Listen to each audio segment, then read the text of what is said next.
బయటికి రప్పించే శక్తి మాకు లేదనుకుంటున్నారు అధ్యక్ష. కావాలనుకుంటే ఎప్పుడైనా రప్పిస్తాం అధ్యక్ష. అట్లనే మనం రప్పించి కూర్చోబెట్టి. అదేవిధంగా అధ్యక్ష, ప్రజాస్వామ్యం గురించి మాకు చెప్పబోతున్నారు. ఈ దేశ ప్రజలకు స్వతంత్రం కావాలని ప్రజలు అడగకంటే ముందే కాంగ్రెస్ పార్టీ ఆ విధానాన్ని తీసుకొని తెల్ల దొరల మీద పోరాటం చేసి దేశానికి ప్రజాస్వామ్యం తెచ్చింది అధ్యక్ష. తెలంగాణ ప్రజలు తెలంగాణ రాష్ట్రం కోరుకుంటున్నారని సర్వం కోల్పోయి తెలంగాణ రాష్ట్రాన్ని ఇచ్చింది కాంగ్రెస్ పార్టీ అధ్యక్ష.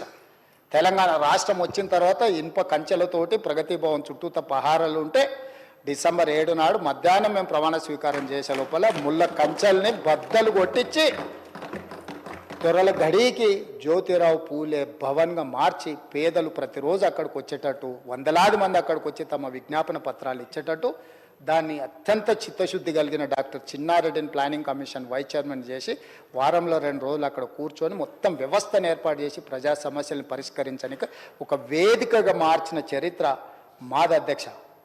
అదేవిధంగా అధ్యక్ష, ఈరోజు ఉత్తమ్ కుమార్ రెడ్డి గారు కూడా చెప్పినారు, కులగణన మీద మంత్రివర్గ ఉపసంఘాన్ని వేసింది మేము అధ్యక్ష. మా ప్రభుత్వం 1931లో చేసిన కులగణన మళ్ళీ ఎప్పుడు జరగలే.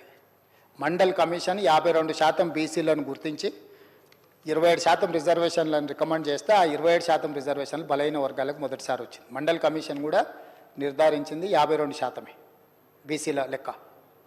చంద్రశేఖరరావు గారు చేసిన సమగ్ర కుటుంబ సర్వేలో 21% బీసీలు అన్నాడు, 51% బీసీలు అన్నాడు, 18% ఎస్సీలు అన్నాడు, 10% ఎస్టీలు అన్నాడు, 12% మైనారిటీలు అన్నాడు. ఇవన్నీ లెక్క కట్టి ఓసీలు 21-22% చెప్పి మొత్తం ఒక లెక్కేసి 100% అని పెట్టింది. మైనారిటీలకు సపరేట్ లెక్క చూపించలేదు అధ్యక్ష. 51% బీసీలను చూపించిండు, 18% ఎస్సీలను చూపించిండు 79%, 21% ఓసీలను చూపించిండు 90%, 10% ఎస్టీలను చూపించిండు 100%. ఆయన ఇచ్చిన లెక్క ఇది అధ్యక్ష.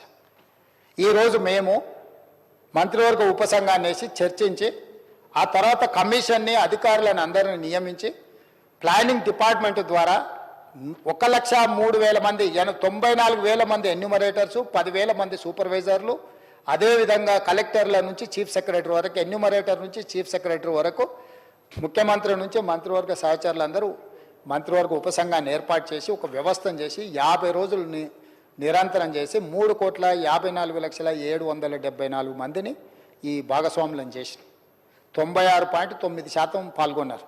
3.1% పాల్గొనాలి. వాళ్ళకు కూడా రెండో అవకాశం ఇచ్చినాం. మేము పాతది తప్పన్నారు అన్నందుకు ఏలే అధ్యక్ష. 3.1% సర్వేలో పాల్గొనలేదు కాబట్టి రెండో అవకాశం కూడా ఇచ్చాం. అప్పుడేమో ఎన్యూమరేటర్లు ఇంటింటికి వెళ్ళి ఇంటికి స్టిక్కర్ వేసి 150 ఇండ్లకు ఒక్కొక్క ఎన్యూమరేటరు 50 రోజుల్లో 1-4 సార్లు పోయినా రోజుకు 8 నుంచి 10 ఇండ్ల కంటే ఎక్కువ చేయొద్దని ఒక పద్ధతి ప్రకారం చేసినాం. అయినా కూడా కొంతమంది వివిధ కారణాల చేత రాకపోతే రెండో అవకాశం ఇచ్చినాం. రెండో అవకాశంలో సాంకేతిక నైపుణ్యాన్ని కూడా క్రోడీకరించినాం. టోల్ ఫ్రీ నెంబర్ ఇచ్చినాం, ఆన్లైన్ ఎన్రోల్మెంట్ చేసినాం, ఇండ్ల కాడికి ప్రభుత్వ కార్యాలయంలో కౌంటర్ పెట్టినాం. టోల్ ఫ్రీ నెంబర్ చేస్తే మీ ఇంటికి అధికారిని పంపిస్తామని చెప్పి అన్ని రకాలుగా చేసినాం. దాని మీద మీరు పబ్లిక్ చేయలేదు డాక్యుమెంట్ అంటాడు. పిచ్చి పట్టిందా అధ్యక్ష? బీఎస్సీకి వచ్చింది కదా అధ్యక్ష. మీ అధ్యక్షతన బీఎస్సీలో 17 తారీఖు నాడు కులగణన మీద చర్చ పెట్టాలి, సభలో నిర్ణయం తీసుకోలేదా మంత్రి గారు శ్రీధర్ బాబు గారు? 18 తారీఖు నాడు ఏబిసిడి వర్గీకరణ మీద చేయాలని నిర్ణయం తీసుకోలేదు, ఆల్రెడీ షెడ్యూల్ అయింది కదా. గతంలో సభలో చర్చించిన సభలో వివరాలు పెట్టినాం. మళ్ళీ ఎంఐఎం నాయకుడు అక్బరుద్దీన్ ఓవైసీ గారు వాటి వివరాలను కూడా సభలో పెట్టండి అంటే ఎస్ డెఫినెట్గా ప్లే చేస్తామన్నాం. 17 తారీఖు నాడు కులగణన మీద, 18 తారీఖు నాడు మాదిగా ఉపకులాల వర్గీకరణ మీద సభలో చర్చ చేయాలని ఆల్రెడీ షెడ్యూల్ అయింది కదా అధ్యక్ష. తమరే రిలీజ్ చేసిరు కదా. మళ్ళీ పెట్టలేదని మాట్లాడతాడు ఏంది అధ్యక్ష? నోరు తెరిస్తే అబద్ధాలేనా? కుటుంబం అంతా అబద్ధాలు చెప్పే బతుకుతారా అధ్యక్ష? పొద్దున్నే అన్నం తింటారా, అబద్ధాలు తింటారా అధ్యక్ష వీళ్ళు? అంటే అబద్ధాల మీద జిఎస్టీ లేదని చెప్పి ఎంతైనా మాట్లాడతారా అధ్యక్ష? ఈసారి కలిసినప్పుడు మా మహేశ్వర్ రెడ్డి గారిని రిక్వెస్ట్ చేస్తున్నాం, మోడీ గారిని అడిగి అబద్ధాల మీద కూడా ట్యాక్స్ పెట్టండి జిఎస్టీ అని చెప్పి అబద్ధాలకు కూడా జిఎస్టీ వేస్తే కానీ వీళ్ళు అబద్ధాలు మానేటట్లేరు అధ్యక్ష. ఎందుకంటే ఇంత అడ్డగోలు అబద్ధాలు ఏంది అధ్యక్ష? ఎక్కడి విధానం ఇది? అందుకే కులగణన మీద, మాదిగా ఉపకులాల వర్గీకరణ మీద, 30-35 సంవత్సరాల వర్గీకరణ మీద, 100 సంవత్సరాల కులగణన మీద ఉన్న సమస్యలకి మా ప్రభుత్వం శాశ్వతమైన పరిష్కారం చూపించింది. అదే విషయాన్ని గవర్నర్ గారు తన ప్రసంగంలో పొందుపరిచింది అధ్యక్ష.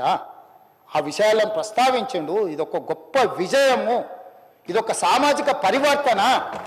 ఇంత గొప్ప సామాజిక పరివర్తనను నిర్వహించే అవకాశం దేవుడు మాకు మీకు మనందరికి ఇచ్చినందుకు దేవుడికి కృతజ్ఞతతో మనం ఉండాలి.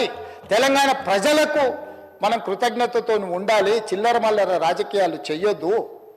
ఇవాళ బలహీన వర్గాల లెక్క ఈ కులగణన సామాజిక ఆర్థిక రాజకీయ కులగణన సర్వే తప్పైతే 42% బీసీల రిజర్వేషన్లు రావు.